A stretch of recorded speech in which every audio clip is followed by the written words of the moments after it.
Buenos días. Bueno, pues vamos a empezar ya con la conferencia.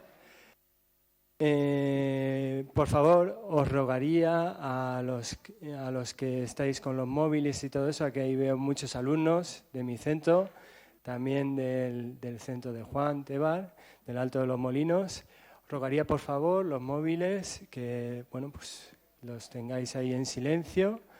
Y bueno, en primer lugar, agradeceros a todos que estéis aquí con nosotros, que hayáis sacado un hueco de vuestro tiempo en poder venir, y a los alumnos de aquí de la Escuela de Magisterio, pues también somos conscientes de que tenéis exámenes, de que tenéis tareas, trabajos que hacer y todo eso, y bueno, habéis venido aquí para estar con nosotros. Estamos muy agradecidos.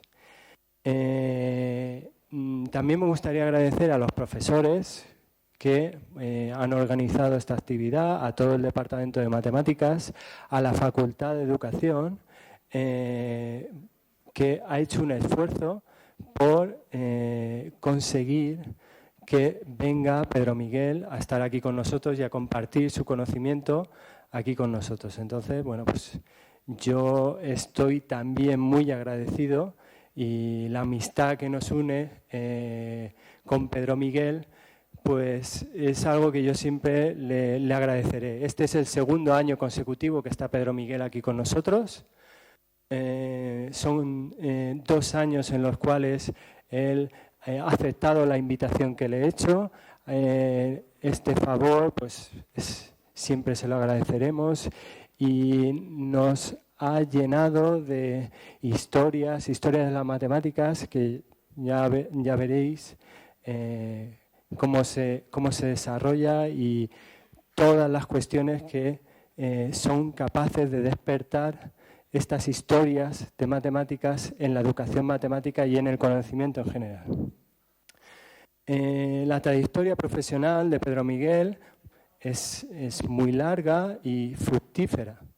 Él es catedrático de matemáticas desde el año 1977, ha sido profesor de la Universidad de Barcelona, profesor de la Politécnica de Cataluña, ha redactado múltiples trabajos, múltiples libros, es autor de distintos libros, especialista en historia de las matemáticas, ha hecho libros sobre Pitágoras, sobre Platón, Fermat.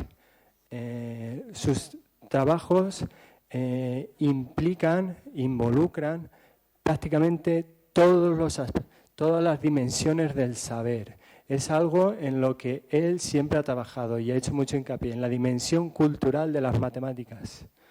Eso es una de sus fundamentales y sus intereses principales. Y ha sido un profesor muy reconocido a nivel nacional e internacional. De hecho, cuando hubo un congreso aquí internacional de matemáticos que se celebró en Madrid en el año 2006, el regalo que se le ofrecía a todos los grandes matemáticos que venían de puntos muy distantes de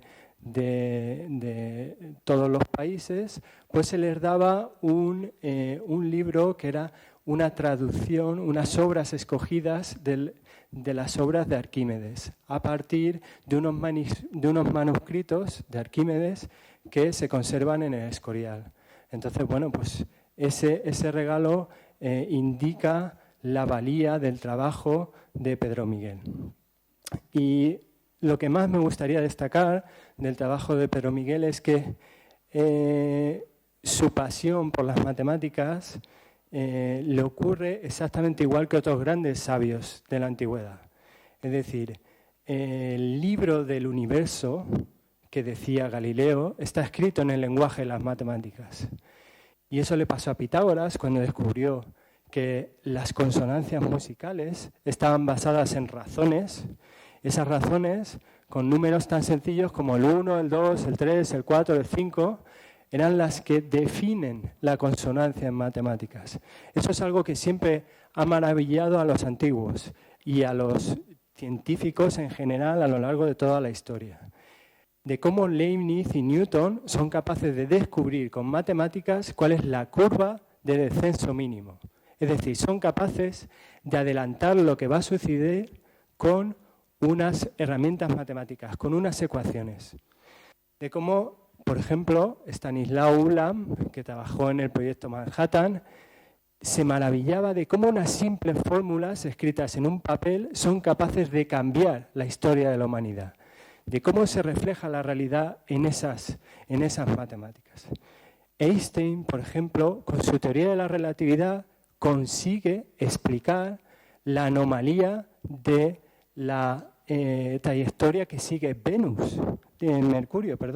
La anomalía de Mercurio la consigue explicar Einstein, ¿de acuerdo? Con sus ecuaciones, haciendo números. Y es capaz de predecir lo que va a ocurrir con un rayo de luz cuando pase cerca de una gran masa. Ese rayo de luz se curvará, el espacio-tiempo se curva.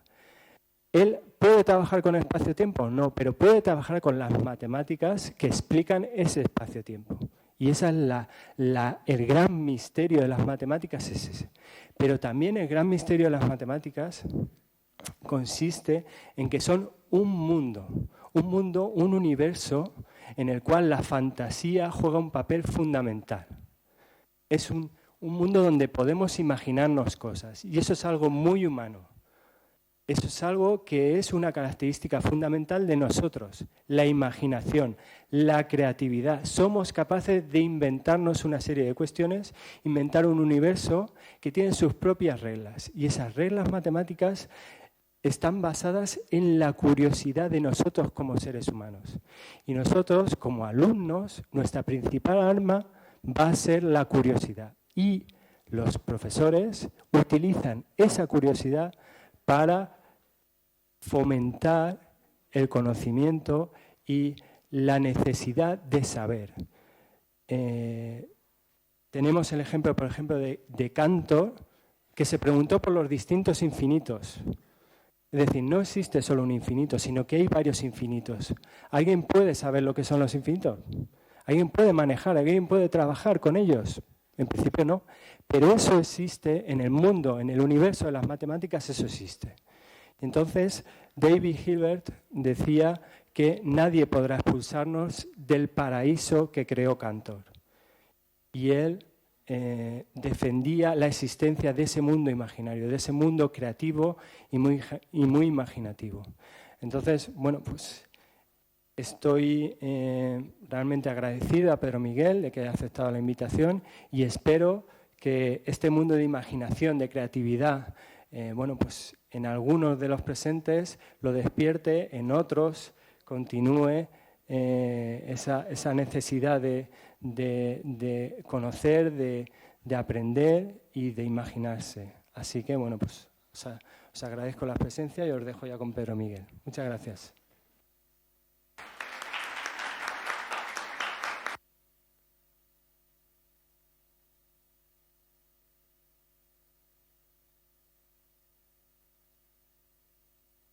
Manuel, amigo, compañero, colega, por tus palabras. Hay un adagio muy antiguo que dice que hay que conocer el pasado para comprender el presente.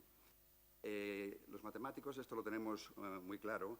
Hay una cita muy famosa de un célebre matemático que escribió muchos libros, dos de ellos importantísimos. Uno es un título muy vulgar, Historia de las Matemáticas, y otro que se llama Los grandes matemáticos.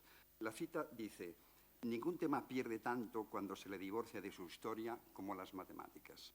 Esta cita era el frontispicio de la propaganda, ¿verdad?, de la conferencia de hoy. Y es que la historia de las matemáticas pone de manifiesto la dimensión cultural de las matemáticas y su notable impacto en la historia del pensamiento. Por eso es un instrumento magistral para enriquecer culturalmente la matemática y promover su integración interdisciplinar en el conjunto armónico de los saberes científicos, artísticos, humanísticos que constituyen la cultura. La matemática, que como decía Gauss, uno de los grandes matemáticos, la gente que estaba tan acostumbrada a los rankings, ¿verdad? Gauss posiblemente es el cuarto matemático en el ranking, ¿verdad?, después de Euler, que sería el tercero, después de Arquímedes, que sería el segundo, después de Newton, que sería el primero. Pues para Gauss la matemática es la reina de las ciencias y la matemática, digo, constituye una de las grandes manifestaciones del intelecto humano, con un desarrollo milenario relacionado estrechamente con todos los grandes hitos del conocimiento y de la cultura. Y conocida es la implicación de la matemática con todas las ciencias naturales y las ciencias sociales, ¿verdad?, con la tecnología, con las artes, pero sus vínculos con la filosofía, con la educación, con el lenguaje, con la literatura, con la poesía, con la belleza, con la religión, con la mística, con la política, con el humor, con el recreo, con la magia, con el esoterismo, con todos los puntos suspensivos que queráis, hacen de la ciencia de Euclides y de Newton una manifestación de la racionalidad humana que, navegando a lo largo de la historia, en todos los confines del pensamiento, vertebra la cultura. Es decir, es como la columna vertebral de la cultura. Pero esto no ahora, ni hace 4 siglos, ni hace 5 siglos, pero desde las más remotas civilizaciones hasta la inexorable informatización del mundo actual, que sería imposible y que habría sido imposible, ¿verdad?, sin la incidencia de las matemáticas. Así que la permanente interacción del desarrollo matemático con cualquier actividad humana convierte a las ciencias matemáticas en uno de los grandes logros culturales de la humanidad. Entonces, pasaremos revista a los vínculos recíprocos que a lo largo de... Digo recíprocos, no es que las matemáticas influyan, sino que se ve influida. Pasaremos revista a los vínculos recíprocos que a lo largo de la historia ha establecido la matemática con las diversas disciplinas, en particular con las que en sentido académico llamamos las humanísticas, las disciplinas humanísticas, es decir, la filosofía, las artes, la religión, la política, el lenguaje, la literatura, etc. Incluso la religión, que en esto posiblemente sea una de las partes, si es que llego, de las partes más originales de la conferencia. Y así, y sobre todo la educación, realmente las relaciones de la matemática, la importancia de la matemática en la educación. ¿Por qué es tan importante la matemática en la educación? Y así veremos que en toda época gran parte de las ideas y teorías que desarrolla la matemática surgen de la interacción de la matemática con todo este entorno cultural y a él revierten como lenguaje de interpretación de todo este mundo. Y los diversos argumentos los sustentaremos de forma esencial con los textos originales de un sinfín de personajes, escritores, artistas, filósofos, historiadores, etc. Yo hablaré por boca de todos estos personajes. Entonces, a lo largo de la exposición nos vamos a auxiliar con una abundante y bellísima iconografía.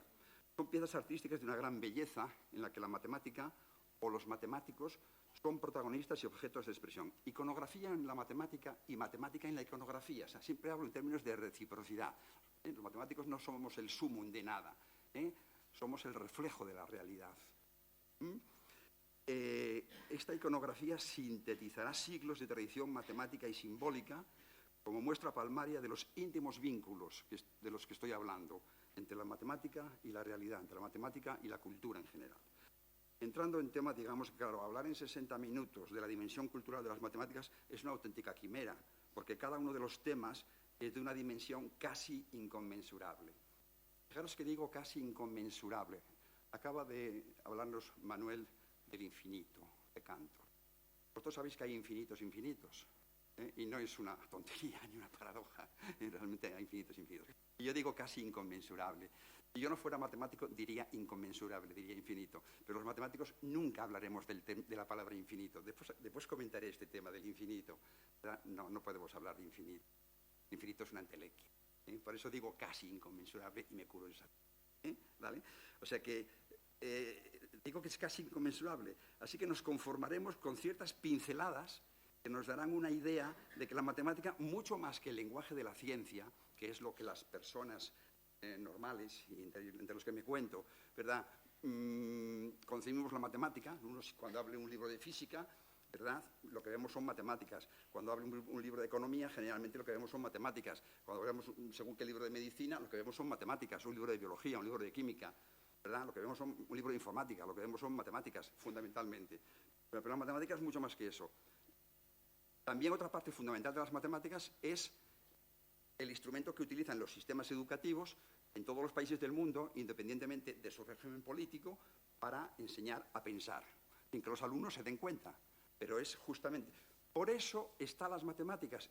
Mientras la enseñanza es obligatoria, repito, en todos los países del mundo, hay matemáticas mientras es obligatoria, porque es el instrumento esencial, junto con el lenguaje, ¿verdad?, junto con el lenguaje, para aprender a pensar.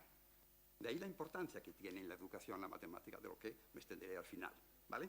Pero además de eso, yo voy a hablar no de eso, sino de la incidencia sobre lo que son las disciplinas que habitualmente llamaremos humanísticas. Pues bien, de toda esta dimensión poliédrica, cultural, fijaros, dimensión poliédrica, son dos términos matemáticos que los estoy utilizando en el lenguaje, ¿vale? Empiezo bien ya, Pues de toda esta dimensión poliédrica cultural de la matemática, vamos a empezar con los vínculos de la matemática y el lenguaje y las íntimas relaciones entre poesía y matemática y, más general, entre literatura y matemática. Bueno, aquí repetiré un poco lo que dije el año pasado. A partir de un artículo que salió en El País de la colección El dardo en la palabra, se llamaba Espíritu de Geometría, el magnífico, el que fue director de la Academia de la Lengua, Lázaro Carreter. Decía Lázaro Carreter que, en el lenguaje se utilizan muchísimas expresiones matemáticas, que a veces son expresiones bellísimas y otras veces son cornadas, auténticas cornadas a la lengua, y tópicos tropos geométricos que sirven de muletillas al lenguaje. Vamos a ver algunas de ellas. El artículo comienza así: podríamos hablar de la geometría, se nos cuela por todas las posturas del idioma sin darnos cuenta. Bueno, a propósito de esto, yo aproveché para hacer un artículo en la revista Suma, donde podéis obtenerlo por internet, y allí veréis muchas de las cosas que yo... Fijaros, en el lenguaje ordinario y coloquial se alude a las altas esferas, a los sectores afectados, al segmento de jóvenes, al radio de acción, a la proyección, a la espiral de violencia, a la perspectiva de visión, al prisma o el ángulo bajo el cual se divisa un entorno que suele ser poliédrico. Además de círculos de empresarios, hay polígonos de desarrollo, curvas de crecimiento, conductas rectas o sinuosas, paros del seno, que determinan trayectorias rectilíneas o se salen por la tangente. Hay también incrementos lineales, asuntos centrales y situaciones puntuales que afectan aunque uno sea un cero a la izquierda. Y de vez en cuando nuestra situación sufre un punto de inflexión. Mientras yo de esta conferencia, en España puede haber unos 700 o 800 divorcios. Y de vez en cuando nuestra situación sufre un punto de inflexión, un giro de 180 grados. Algunos hablan de giros de 360 grados, creyendo que sucede algo cuando ocurre eso. Bueno, aquí me he equivocado antecediendo. Hay cosas bien proporcionadas, con dimensión o magnitud bien medidas o ajustadas para su función. Hay paralelismos y situaciones semejantes, hay posturas convergentes o divergentes en el arco parlamentario y hechos focalizados, centrados o centralizados. Hay actitudes excéntricas y expresiones elípticas, hiperbólicas o parabólicas. Habría que saber qué fue primero: la utilización de estos términos semánticos en el lenguaje, en la literatura griega o en la geometría de Apolonio. Los matemáticos me entienden, respecto de las cónicas. Habría que ver dónde fue primero. Hay argumentos que parten de ciertas premisas, postulados o axiomas. Hay triángulos amorosos y círculos viciosos, ¿verdad? Y mentes cuadradas. Y cuando una cosa es indudable, inexorable o infalible, se dice de forma vehemente y enfática: esto es matemático, ¿verdad? Los matemáticos, esta expresión no la utilizamos, esto es matemático. Pero vulgarmente sí que se utiliza. La gente la utiliza como diciendo: mira, esto es matemático, como diciendo: no te enrolles, que esto es así porque sí. No veréis generalmente a ningún matemático decirlo, porque los matemáticos sabemos que las cosas dependen de las premisas y los axiomas a priorísticos que tú tomes, y respecto a ahí, siguiendo la lógica natural, ¿verdad?, deduces eso que tú dices que es matemático. Bueno, aquí está también, aquí a la derecha, hay una cosa curiosa referente, esto lo podría haber dicho después. Hay unas parábolas en las que se ve a Jesucristo predicando, y los discípulos están, ¿qué dice el maestro? Dice: hay hombres de poca fe. Son parábolas. La parábola es una especie de metáfora. En verdad os digo, dice Jesucristo, que y es igual a x cuadrado. ¿Qué dice el maestro? está hablando en lenguaje parabólico. Bueno, la verdad es que esto que decíamos antes del lenguaje, pues a veces se utiliza bien y son bellísimas parábolas, metáforas, lo que sea, y a veces son cornadas a la lengua. Porque eso de infinito, ya lo he explicado antes, no se puede decir que una...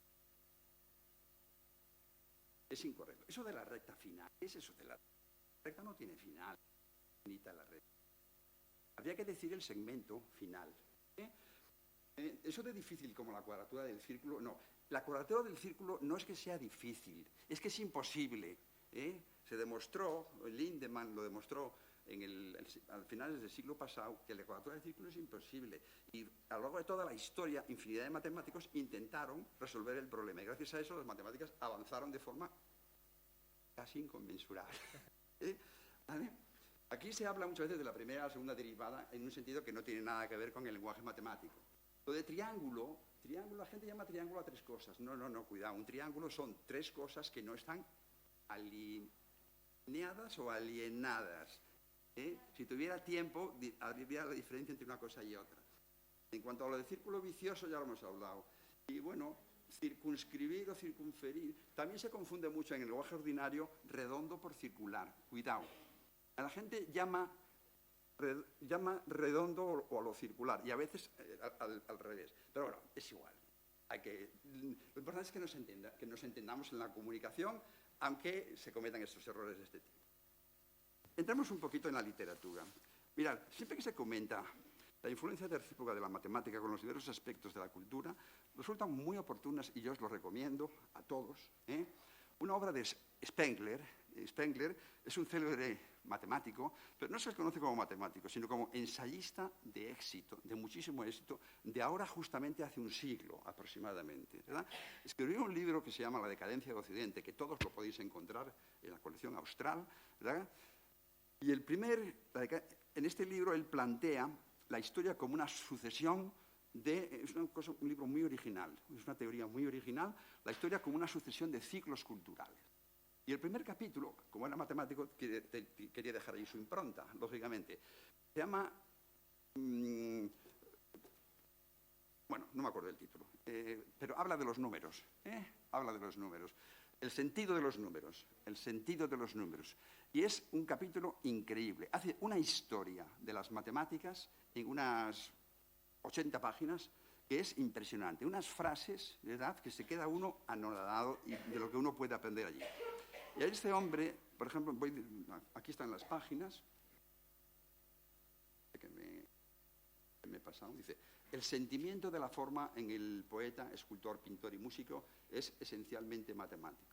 El enigma del número está muy próximo al misterio de la forma poética.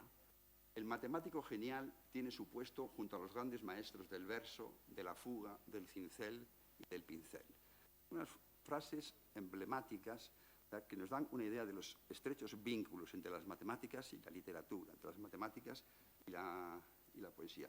Volveremos sobre él, pero antes me quedé impresionado, ¿verdad?, leyendo un libro de hace mucho tiempo, ¿no?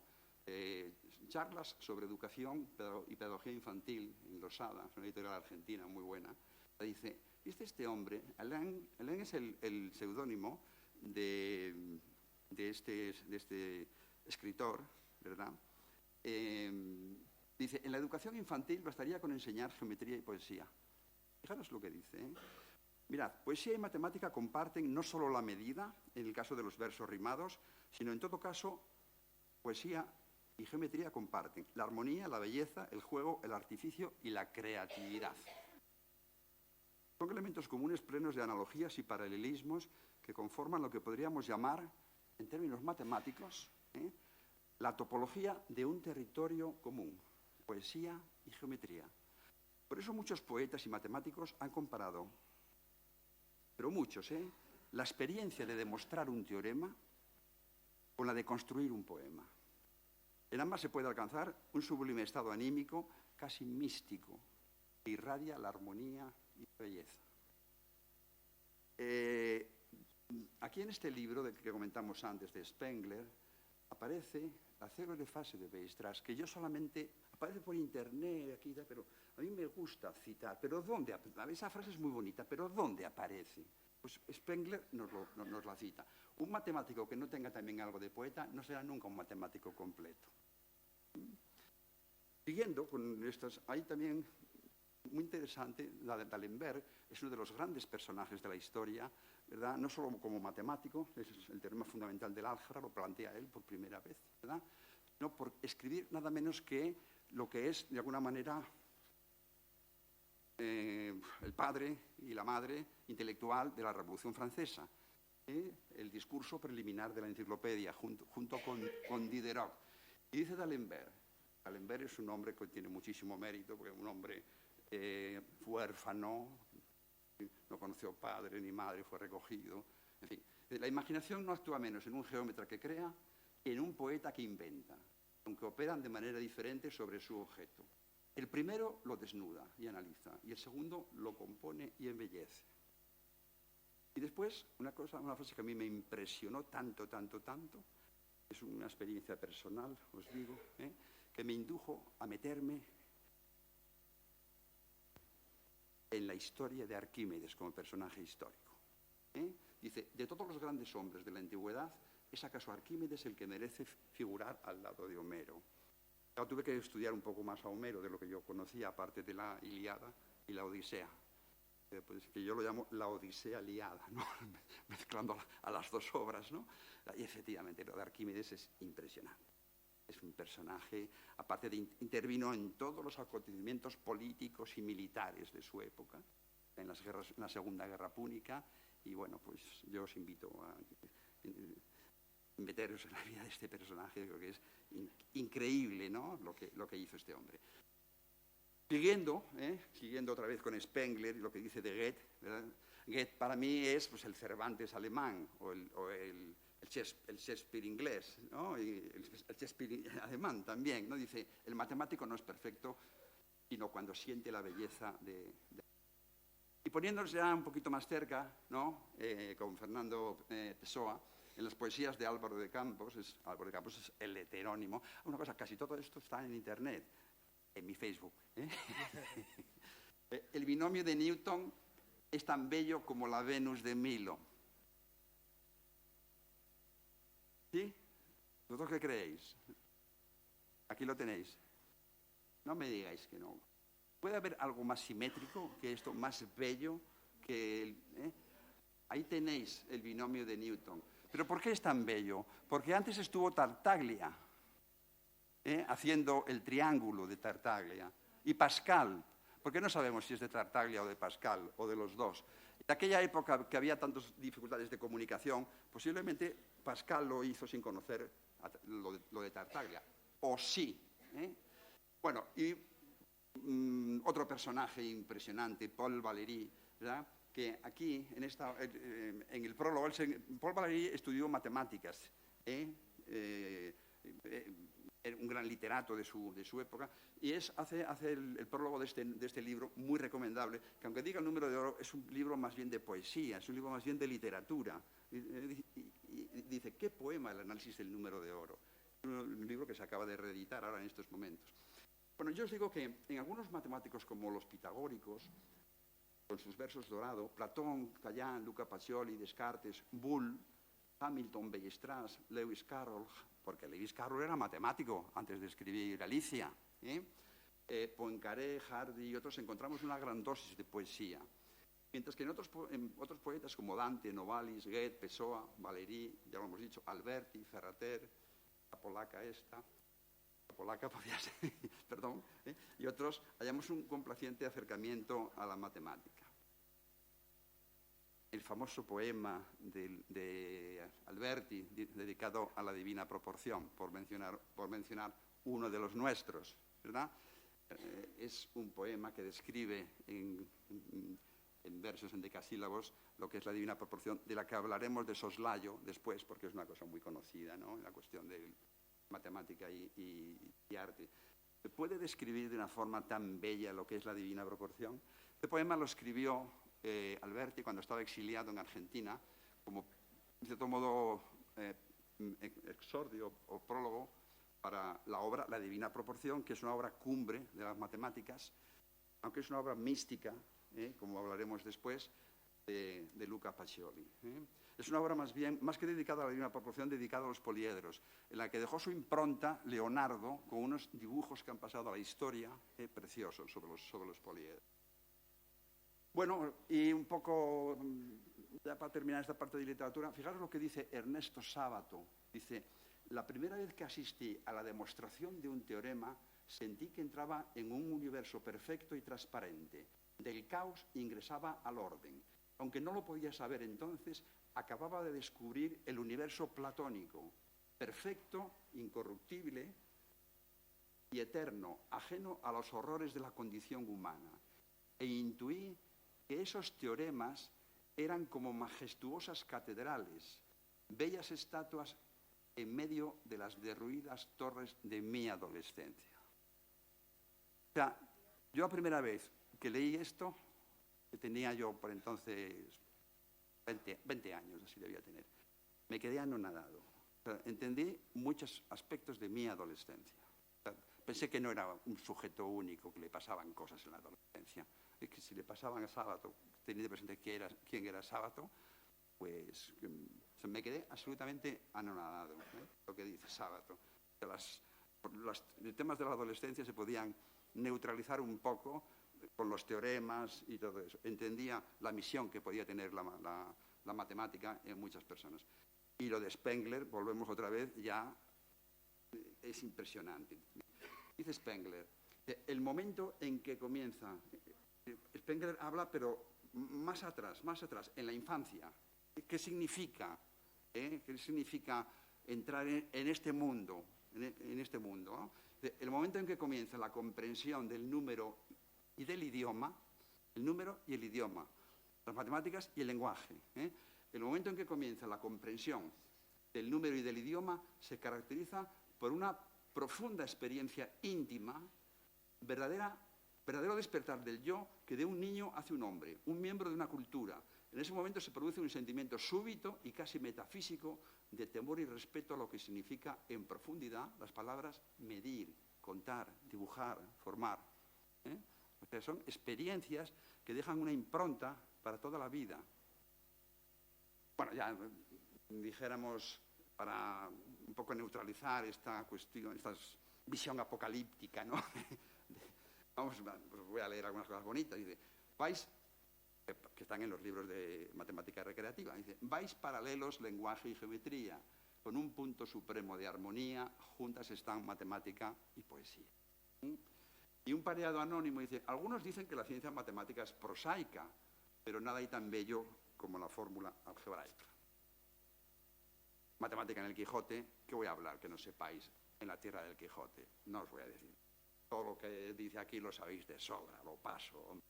Pero voy a decir una cosita de aquí que dice, porque habla de Euclides, dice, les han de traer ejemplos palpables, fáciles, inteligibles, demostrativos, indubitables, con demostraciones matemáticas que no se pueden negar. Por ejemplo, cuando dicen, si de dos partes iguales quitamos partes iguales, las que quedan son iguales. Axioma número 3 de los elementos de Euclides, aparece al principio de los elementos de Euclides. Y cuando esto no entiendan de palabra, como en efecto no lo entienden, háseles mostrar con las manos. Es un método de demostración que se llama el método de demostración por coacción. Entenderlo bien. Es un método que se utilizaba entonces, que se sigue utilizando todavía en algunas escuelas. El método de demostración, no digo de aquí ni de España, método de demostración por coacción. Supongo que entendéis todos, ¿no? ¿Verdad? Bueno, rápidamente voy a pasar el término lenguaje, matemática y humor para entrar en la filosofía, en la mística, en la religión, que son... Bien, como todos sabéis, un cuarto más un cuarto es igual a un medio. Y con esto demostramos que para tener medios hace falta cuartos. Esto es evidente, ¿no? ¿Verdad? No hace falta explicarlo mucho, ¿no? ¿Verdad? Paradojas de la felicidad. Si el hombre pudiera alcanzar la mitad de sus deseos, duplicaría sus problemas. Así que no habléis tanto de la felicidad. Paradojas en la naturaleza. Las bacterias se multiplican dividiéndose. ¿Vale? ¿Qué le dijo la calculadora a un estudiante de matemáticas? Puedes contar conmigo.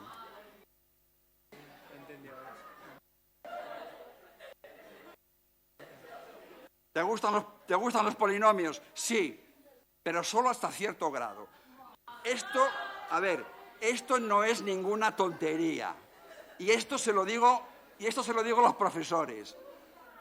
Cuidado con polinomios de grado mayor que 4.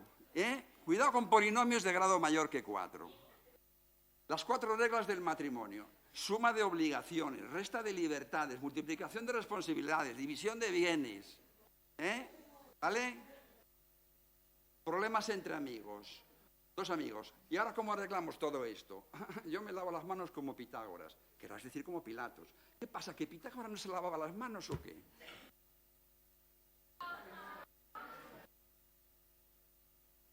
¿Cuál es el animal con más de 2 patas y menos de 3? El pollo, que tiene 2 y pico, ¿no? Para este otro ya hay que saber algo de matemáticas. ¿Cuál es el animal con más de 3 ojos y menos de 4? El piojo. ¿Piojo? A ver, para este problema hay que saber el vínculo que demostró Arquímedes, que es la relación entre la circunferencia y el diámetro. O sea, seguimos. Conversación entre matemáticos. Hay 3 clases de matemáticos: los que se equivocan al contar y los que no se equivocan al contar. 3 clases, ¿vale? Los 4 evangelistas son 3.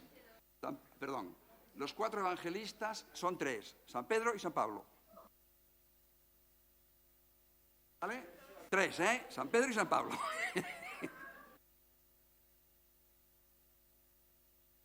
A ver, perlas estadísticas. La tasa de natalidad es doble de la tasa de mortalidad.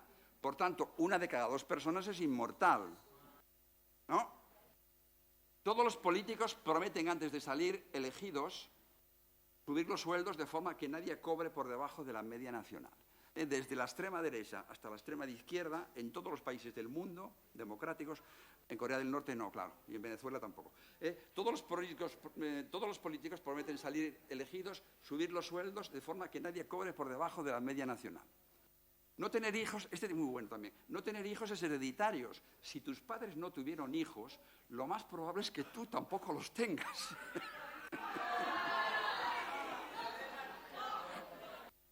¿Vamos? Sigo. A ver, ¿qué es un polígono? Un polígono, un hombre que anda con muchas mujeres. Está claro, ¿no? Sigo. ¿Qué es un círculo? Un polígono de 2 lados. ¿Vosotros creíais que el primer polígono era el triángulo? Pues no. El primer polígono es el círculo, que tiene 2 lados, el de dentro y el de fuera. ¿Qué es la hipotenusa? Lo que está entre los 2 paletos. Maldita política. En este mundo, hasta los ceros tienen que estar a la derecha para que cuenten algo. Bueno, a la derecha, pero si están a la derecha después de una coma no cuentan nada, Conversación entre niños. ¿Cuántas son 2 y 2? Dice, hombre, si no me das más datos. ¿Cómo se llama el matemático más inepto del Japón? Ni sé lo que sumo.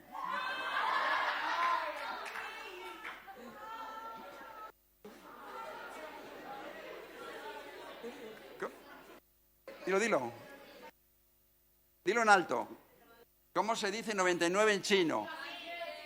Muy bien. Papá, ¿me haces el problema de matemáticas? No, hijo mío, no estaría bien. Dice, no te preocupes, inténtalo de todas formas, hombre. Bueno, este es muy famoso. ¿Por qué se suicidó el libro de mates? Porque tenía muchos problemas, claro. A ver, para este de aquí hay que ser por lo menos primero de bachillerato. ¿Qué es un niño complejo? Uno que tiene una madre real, pero el padre imaginario. Se levanta, para ese también, se levanta el telón y se ve un sistema de 3 ecuaciones con 3 incógnitas, compatible y determinado. Título de la película, Rambo 3. ¿Qué le dice un cubo a una esfera? Este tiene mala uva, ¿eh? Nunca tendrás una esquina donde caerte muerta.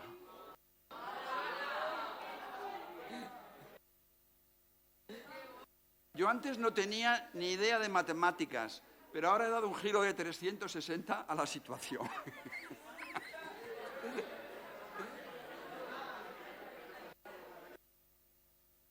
Profesor, ¿por qué mi hijo saca un 0 en matemáticas? Porque no hay una nota más baja. Lenguaje, matemática y teología. ¿Tú que eres matemático crees en Dios? Sí, salvo isomorfismos. Este también... A ver, explicarlo me costaría unas 3 horas y media o así. Ese también es muy bueno. Los agujeros negros son lugares del universo donde Dios se ha equivocado y resulta que ha dividido por 0. También un poco duro. Lenguaje matemático y política. Cuidado con él. Lo puedo decir aquí, en Cataluña no puedo decirlo. Usted como matemático, ¿qué piensa de las autonomías? Después de la experiencia de 38 años, pues suman odios, restan fuerzas, multiplican gastos y dividen a España.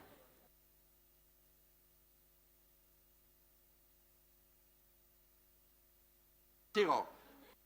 Lenguaje, matemática y política. Los políticos son excelentes matemáticos. Suman descrédito, restan credibilidad, multiplican problemas y dividen beneficios. Está claro, ¿no? Desde la extrema derecha hasta la extrema izquierda. Repito, los políticos son excelentes matemáticos. Suman descrédito, restan credibilidad, multiplican problemas y dividen beneficios.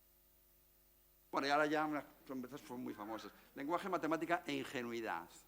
El niño, 2 más 2, le ponen así, y el niño, que es un gran dibujante, pues lo dibuja. Al resolver una ecuación, pues el niño cree en la ley de conservación de las soluciones de la ecuación, valga el verso. Ley de conservación de las soluciones de una ecuación. Encuentra X, el niño la encuentra. Expandir, y el niño expande, claro. Al niño lo entiende literalmente. Es que, claro, a un niño no se le puede pedir en un ejercicio, lo primero que tiene que tener un ejercicio de matemáticas, las matemáticas se caracteriza por la ausencia de ambigüedad. Entonces, en un ejercicio de matemáticas no se le puede poner un enunciado que sea ambiguo. Si al niño se le pone expandir y el niño hace esto, ese ejercicio hay que dárselo como bueno. Así de claro. Así de claro. Mueren en un atentado 20 matemáticos. Se sospecha que era un ajuste de cuentas. Problema de la ambigüedad. Bueno, ¿y esto? Observa el siguiente sistema de ecuaciones. ¿Tiene solución? Hombre, todo tiene solución en la vida.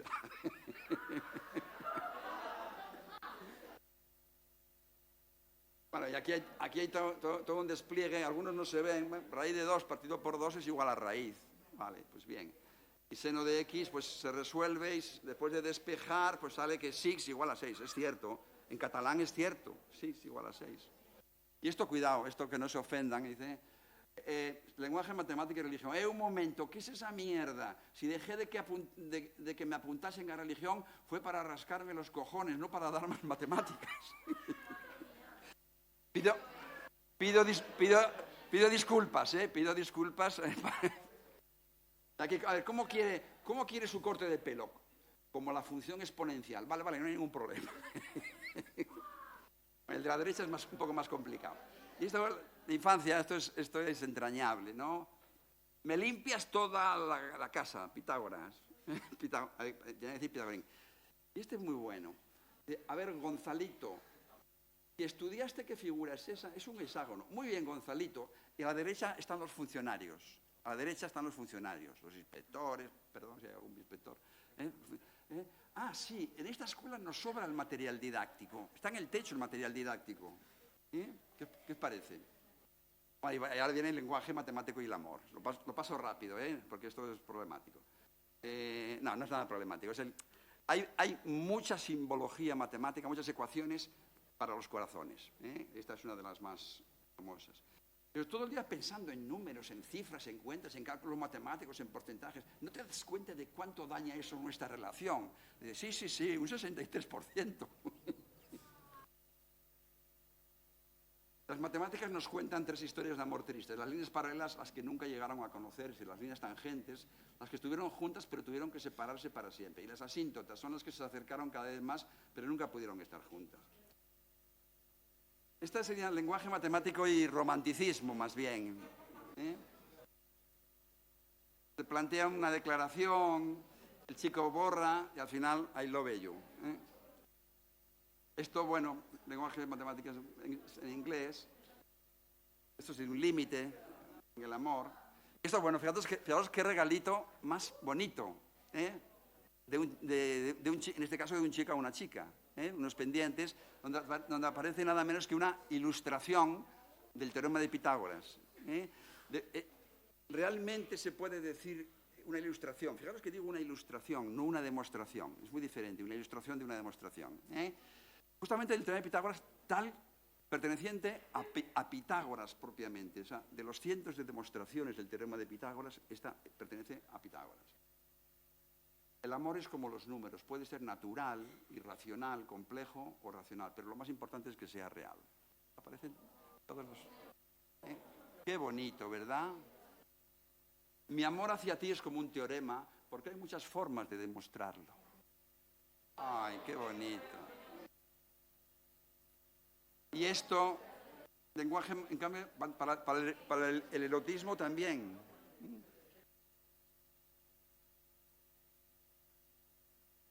Haré de mi vida una matemática. Sumaré alegrías, restaré dolor, dividiré las penas y multiplicaré el amor.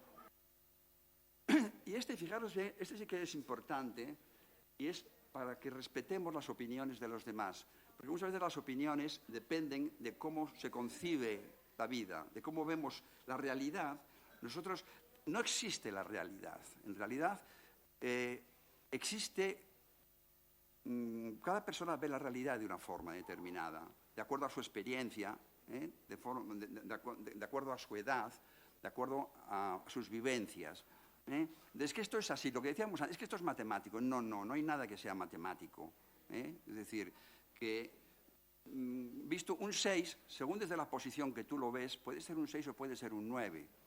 Por tanto, tengamos cuidado con esto, y el respeto y la comunicación depende mucho de cómo seamos respetuosos con las opiniones de los demás.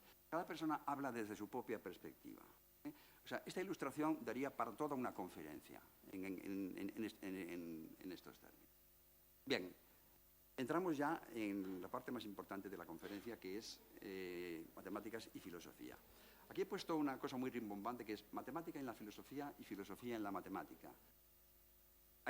Son como 3 personajes esenciales, que serían Pitágoras, Platón y Descartes. Es lo que he titulado como del panmatematismo pitagórico, Pitágoras todo es número, al matematicismo cartesiano, o sea, la concepción del mundo, la matematización del universo que hace... Bien, aquí son 3 libros, ahora vendrá mucha iconografía, son 3 temas pertenecientes a cada uno de los matemáticos. El primero es los elementos de Euclides con el teorema con el teorema de Pitágoras. El otro es el Timeo, es la obra de Platón, donde aparece la concepción del universo a través de los poliedros. No me he pasado. Y en el otro está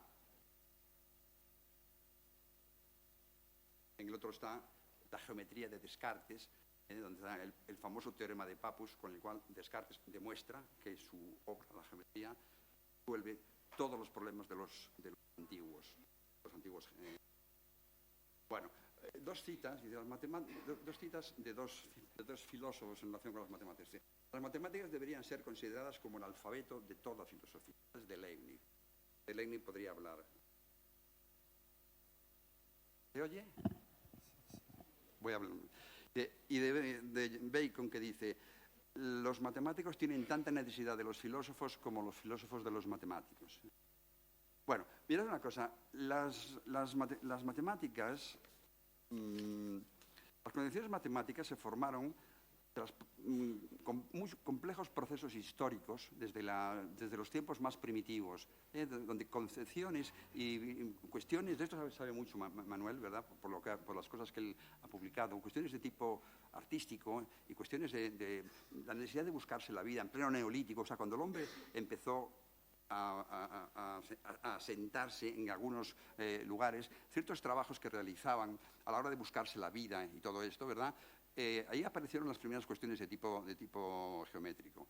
Pero esto nos lo indica, por ejemplo, San Isidoro en las etimologías. No sé si sabéis que el tercer libro de las etimologías de San Isidoro se dedica exclusivamente a las matemáticas. Y allí lo explica precisamente. Aquí está este libro precioso que se conserva en el Escorial. A partir de ahora voy a ir un poquito deprisa.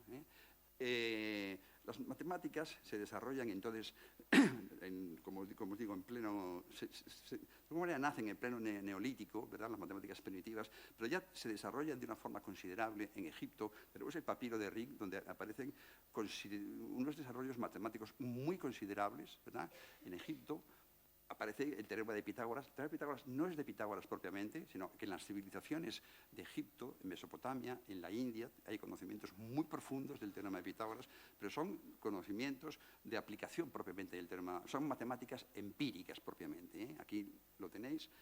En el triángulo egipcio, que se llama el triángulo más elemental, de 3, 4, 5, que se llama propiamente el triángulo de Isis y de Osiris, tenía siempre son cosas que tienen un valor o una trascendencia mitológica.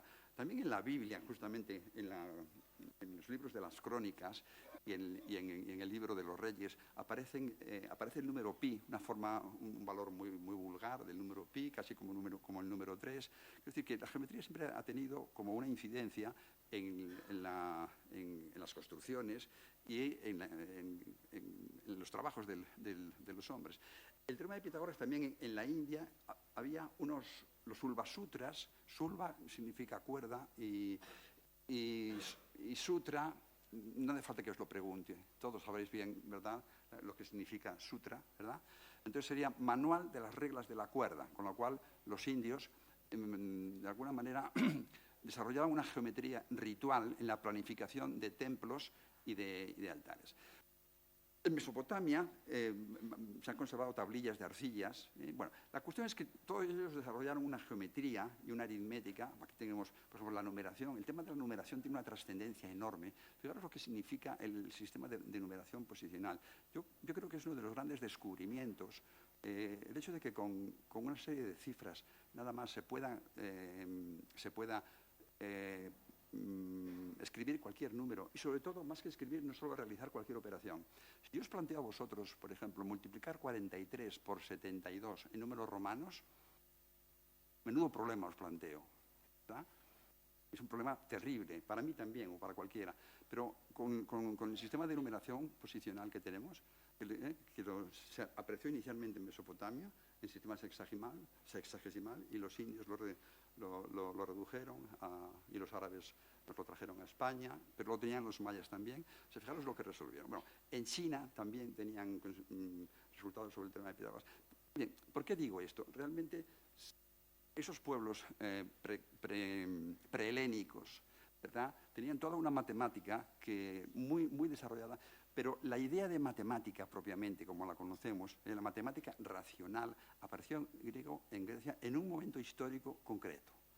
Hacia el siglo VI antes de Cristo, aproximadamente, hay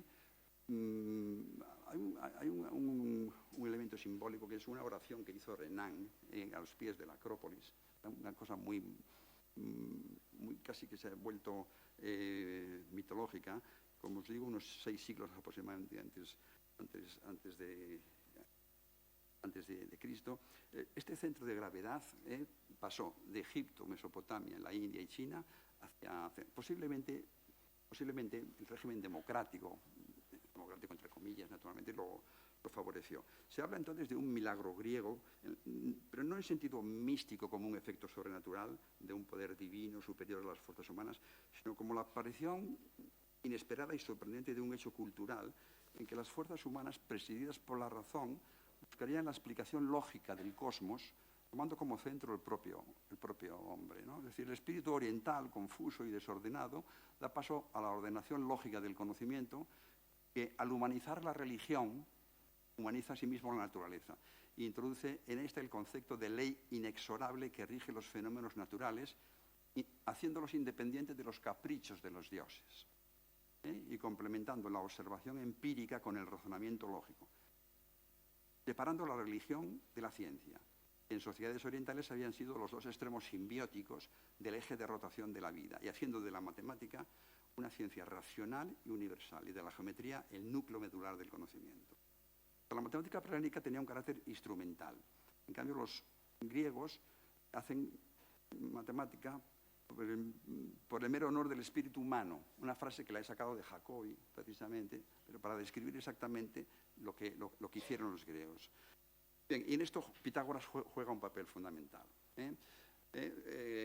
Proclo, que es un matemático del siglo IV, habla de muchos matemáticos y dice: de Pitágoras transformó la doctrina de Tales en enseñanza liberal, examinó desde lo alto los principios de la geometría, investigó los teoremas de un modo inmaterial e intelectual y descubrió la dificultad de los números irracionales y la construcción de las figuras cósmicas. Las figuras cósmicas son los poliedros. ¿Por qué las figuras cósmicas son los poliedros? Porque es lo que utilizó Platón en el Timeo para dar una explicación racional a la cosmología. Decía Cicerón, en Roma nadie era instruido si no era pitagórico. Y siguiendo Bertrand Russell, dice, fijaros lo que dice Bertrand Russell, dice: Pitágoras es intelectualmente uno de los hombres más importantes que han existido y que mayor influencia ha ejercido en la historia del pensamiento. Dice: no conozco ningún otro hombre que haya tenido mayor influencia en el campo del pensamiento, porque lo que aparece como platonismo resulta, después de analizarlo, esencialmente pitagorismo. Bueno, aquí tengo una serie de ilustraciones que voy pasando. Algunas cosas sobre Pitágoras. La frase pitagórica, el número es la esencia de todas las cosas, es el antecedente de la naturaleza, está escrita con caracteres matemáticos, y el fundamento filosófico aritmético de la digitalización informática. Esto es nuclear. El número es la esencia de todas las cosas. Es el antecedente de la naturaleza, está escrita con caracteres matemáticos de Galileo, y a su vez es el antecedente filosófico de la informatización. Porque ¿qué es la informatización? La informatización es que lo que hay aquí dentro, en última instancia, ¿qué es? Es una sucesión de ceros y unos. O sea, todo es número. Y si yo, en vez de esto, os estuviera poniendo un vídeo, el vídeo también es una sucesión de ceros y uno. O si fuera una canción, también es un MP3, también es una sucesión. O sea, es el sueño pitagórico de que todo es número, de que en esencia todo es número, se ha cumplido con la informática. Es decir, Galileo es el estadio intermedio, el origen es Pitágoras, Galileo es el estadio intermedio, y en última instancia hemos consumado el sueño pitagórico. Tenerlo presente. Bien, Pitágoras, pero sin duda lo más famoso, bueno, todos estáis esperando que yo hable del teorema de Pitágoras, pero el teorema de Pitágoras voy a hablar muy poco porque es lo que más conoce todo el mundo, naturalmente. El teorema de Pitágoras se llama Pitágoras porque él fue el que realizó la primera demostración del teorema de Pitágoras, que era conocido 2000 años antes que Pitágoras, por parte de los pueblos prehelénicos. Pasa que él realizó la demostración. ¿Qué significa hacer la demostración? Significa demostrarlo para cualquier triángulo, independiente de cuáles son sus medidas. Bueno, os voy a comentar, antes de continuar con el teorema, fijaros esta imagen. Yo le llamo la Arcadia pitagórica. La Arcadia pitagórica, una atmósfera mística impregnada de música y simbología matemática, donde se desarrollaba la pasión por el conocimiento mediante la especulaciones filosóficas y matemáticas como base moral para la consecución de la armonía interior y con el entorno, de acuerdo con el orden natural de las cosas que emana de Dios, supremo ordenador cósmico, a través del maravilloso poder de la armonía matemática y musical, metáforas del orden universal. O sea, una mística, una religión, una geometría, todo combinado entre sí propiamente. Entonces, eso, Pitágoras es la figura histórica que crea la filosofía y que crea las matemáticas. Todo el mundo sabe lo que es filosofía, amor a la sabiduría, pero lo que es matemática, la palabra, lo que significa matemática, hay pocas personas que sepan lo que es. Matemática viene del término matema, y fijaros que es una palabra que es en todos los idiomas, prácticamente es la misma palabra. Matema significa lo que es cognoscible por antonomasia, lo que se aprende. Lo que se aprende y lo que se aprehende con H intercalada, que no es exactamente lo mismo. Bueno, esto daría para otra conferencia, el nombre de matemáticas en sí. Se debe a Pitágoras también, el nombre de matemáticas. De hecho, la matemática y la filosofía nacen de consumo, o sea, nacen en el mismo momento, justamente, con Pitágoras. Este es un grabado, ¿verdad?, que es del año 1660. Y este grabado lo hizo un cuñado, que yo le di unas pautas, el marido de mi hermana menor, que yo le di las pautas, y él lo realizó, donde aparecen todos los atributos propiamente de lo pitagórico, el dodecaedro, la tetractis pitagórica, el triángulo rectángulo, el pentagrama místico, que es con el pentágono, y la música. Hablando de Pitágoras, sería hablar el milagro griego, o sea, la aparición propiamente de la matemática y la filosofía en el mundo griego, las doctrinas pitagóricas, que es toda una filosofía, el misticismo, todo es místico, las doctrinas místicas de la geometría y la aritmética tienen que ver con los números perfectos y los números poligonales, la cosmología, la concepción del universo. Fijaros, Pitágoras es el primer matemático que realiza o que crea un sistema cosmológico no geocéntrico. No quiere decir que fuera heliocéntrico, pero no lo puedo explicar porque me llevaría mucho tiempo. La música pitagórica, la armonía de las esferas, el teorema de Pitágoras, la divina proporción también aparece en el mundo pitagórico, el descubrimiento de los inconmensurables, etc. Bueno, sobre Pitágoras escribí un libro hace un tiempo donde se desarrollan todas estas doctrinas, que fue en la editorial Nivola. Aquí están los números poligonales en la Sagrada Familia, y aquí hay el teorema de Pitágoras. El teorema de Pitágoras pertenece al imaginario cultural de todos los pueblos. Quiere decir que posiblemente el teorema de Pitágoras es lo que conoce todo el mundo. Si a alguien le dijeran, oye, dime alguna cosa de matemáticas, todo el mundo pensaría en el teorema de Pitágoras. ¿Por qué? Porque realmente es lo que han estudiado todos los estudiantes. He puesto aquí esta figura en los idiomas más conocidos, ¿no?, ¿verdad? O por lo menos, no en los idiomas más conocidos, sino en las ilustraciones más conocidas, referentes a la demostración de Euclides. Y ahora voy a contar una pequeña anécdota. Yo pongo aquí la última demostración del teorema de Pitágoras. Esta la hizo un compañero mío del instituto, la hizo y me la presentó, y yo sin pedirle permiso la presenté a la revista Suma. Y la revista Suma la publicó. La publicó. Yo me miré las 370 demostraciones que hay en un libro, ¿verdad? Y para comprobar que no era una demostración, en primer lugar que no era un plagio, y en segundo lugar que no coincidía con ninguna de ellas. Y efectivamente no era original, y Suma la publicó inmediatamente. Y no solo eso, sino que después, en una despedida de profesores, estaba él, ¿verdad? Y se la enseñé y dando yo una conferencia de despedida a los profesores, se la mostré ahí, y se moría de vergüenza el pobre, ¿sabes? Pitágoras es... Bueno, tengo que terminar, entonces hay muchas cosas que me quedan por hablar, pero entonces voy a ir muy rápido. Pitágoras estableció creó el fundamento aritmético de la armonía musical. Voy a pasar las ilustraciones rápido para que lo veáis, y os voy a hablar de educación. En otra ocasión continuaré la conferencia, pero os quiero hablar de educación, porque realmente es muy importante. Esto era la ilustración que venía.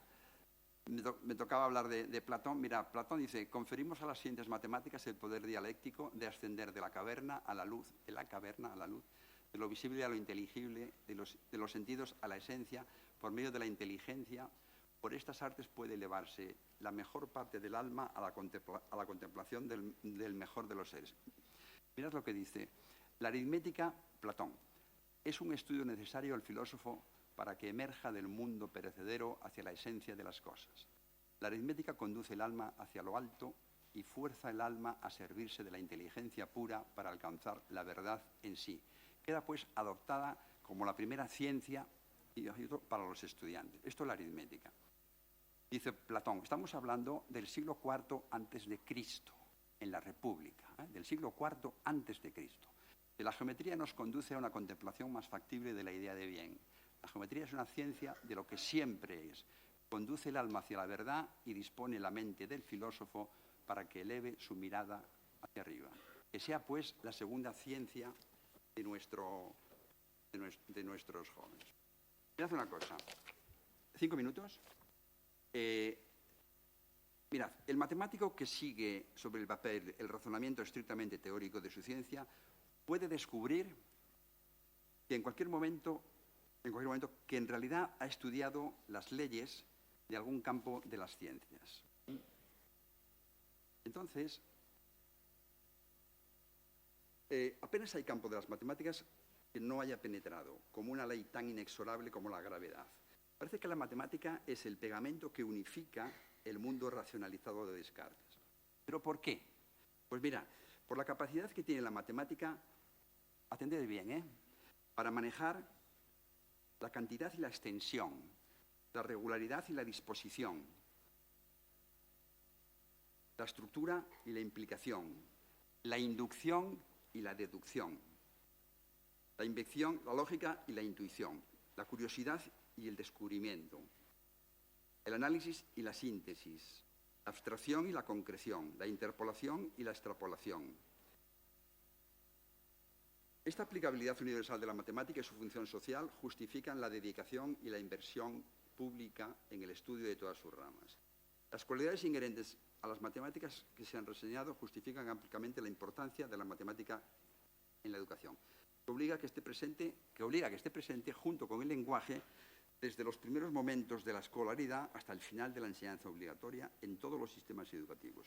Esto es una herencia del mundo clásico, ya que, como se ve, Platón asigna a las matemáticas la relevante misión de fundamento de todo el saber humano, proclamado brevemente que las matemáticas ejercen una influencia educativa decisiva en la formación y desarrollo de la inteligencia, por lo que es una obligación del Estado proporcionar a la juventud una buena formación.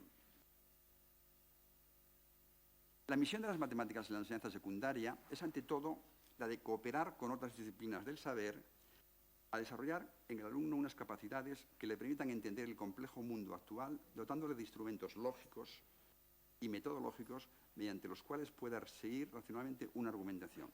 Pero las matemáticas tienen una función informativa, la de adquirir un conjunto de conocimientos que familiarice al alumno con el mundo actual circundante y le ofrezca herramientas para interpretar el mundo natural y social en términos cuantitativos y abstractos. Esto es la función que vosotros creéis que tiene la matemática y es verdad que la tiene. Es decir, hay que familiarizarse con esos conocimientos para que uno pueda interpretar el mundo físico y el mundo social en términos cualitativos y abstractos. Pero ahora viene lo importante. Dice, la matemática tiene esencialmente una función formativa, la de desarrollar a los alumnos el pensamiento crítico y el rigor científico, la de inculcar en el alumno una disciplina mental con la que operar sobre cualquier tipo de pensamiento o de situación. Y ahora viene lo fundamental, y a través de la resolución de problemas, desarrollar la iniciativa personal y la fortaleza para vencer obstáculos, para vencer la inercia. Vosotros sabéis que la inercia es la tendencia a permanecer en el mismo estado de reposo. Bueno, de reposo o de movimiento uniforme, pero esto lo quito. La tendencia, eso es la inercia. Para vencer la inercia, según la segunda ley de Newton, hay que aplicar una fuerza. Esa fuerza se llama la voluntad. Entonces, la matemática cumple esta función esencial, la de desarrollar la voluntad. Esto es lo más importante de la conferencia. Atenderme, es lo más importante de la conferencia. La matemática sirve esencialmente para desarrollar la voluntad, porque no sirve solo para hacer problemas de matemáticas. Los problemas de matemáticas desarrollan la voluntad, y la voluntad es esencial para dirigir nuestra vida a lo largo de toda nuestra historia personal. La matemática, al estimular la voluntad y al desarrollar los conocimientos para comprender el mundo, para entender el mundo, incide decisivamente sobre el binomio entendimiento-voluntad, que es la matriz del espíritu humano. Recuerdo entonces que el mundo tenemos que entenderlo, pero como decía Carlos Marx, uno de los grandes personajes de la historia de la humanidad, no es suficiente entender el mundo. Nosotros tenemos que entender el mundo para comprenderlo, porque una vez que comprendamos el mundo, lo haremos mejor. Si comprendemos el mundo es para hacerlo mejor. Y esa es la idea fundamental que yo quiero transmitir. Que comprendáis el mundo para hacerlo mejor. ¿Me permites un minuto? Bien, pues entonces esto es lo que yo quería transmitiros finalmente. El tema de la función esencial que tiene la matemática en la educación. Bueno, finalmente hay algunos valores de las matemáticas. Yo quería transmitiros una experiencia personal, ¿verdad?, que tuve a la hora de escribir el libro de Pitágoras. Escribí un soneto de versos alejandrinos, porque quería poner muchas cosas. Fue lo siguiente. Dice: tu teorema me enseñó a amar la geometría y desde esta aprendí a adorar la matemática. Quise hacer la existencia menos enigmática con Platón, pensando entrar en la filosofía. Pitágoras, ayúdame a alcanzar la armonía, a que la vida sea menos problemática, siendo el estudio y el amor nuestra pragmática, concediéndonos parte de tu sabiduría. Apliquemos en todo tu divina proporción. No sintamos temor hacia lo inconmensurable al transmitir estos valores en la educación. Tu doctrina nos enseña lo que es demostrable. Tus números y poliedros engendra percepción. Por eso tu magisterio ha sido perdurable. Muchas gracias a todos por vuestra magnífica atención. Espero que os sirva de algo, alguna idea que os he transmitido.